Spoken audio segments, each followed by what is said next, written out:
He may just be one of the most unique artists in the state of Florida. And it's not only what he creates on canvas that makes him a one-of-a-kind, but it's where he has to go to get his inspiration that is simply unbelievable.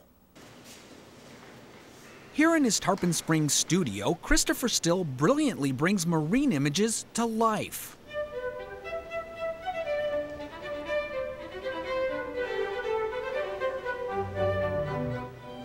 Working day and night to put to canvas Florida's rich underwater world. But this artist's creations don't always begin in the studio. In fact, they begin in a very, very unlikely place, underwater.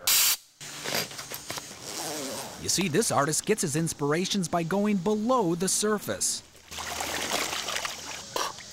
But as I found out, he doesn't exactly leave his art studio behind. Instead, he takes it with him to paint underwater.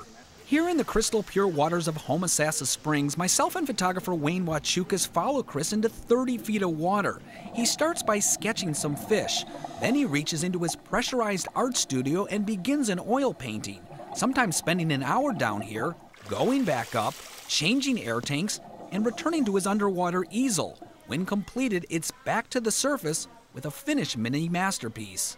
When I look back at this shorthand sketch of what I was experiencing, my brain now has got a lot of memories that are burned into my memory by doing this.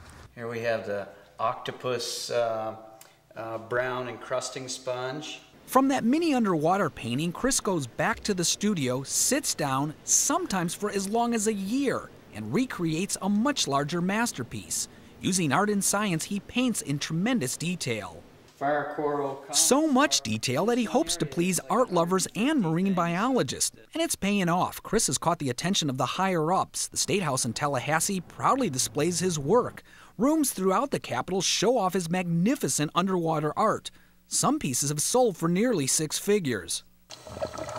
And his status in the art world has granted Chris unique access to normally protected marine areas, from the underwater Florida Keys to permission to camp and paint at a 151-year-old lighthouse, along with going into the manatee-protected waters of Homosassa Springs.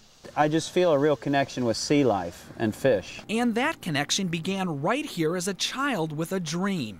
I loved fish, and I thought, oh, I'd love to be on the other side of that glass. And it's actually taken me 35 years to get on the other side of the glass. So after years of hard work, Chris spends downtime by simply reflecting at Florida's wildlife, and believes he is an artist who's simply able to take extraordinary wildlife and bring it to life with nothing more than his imagination.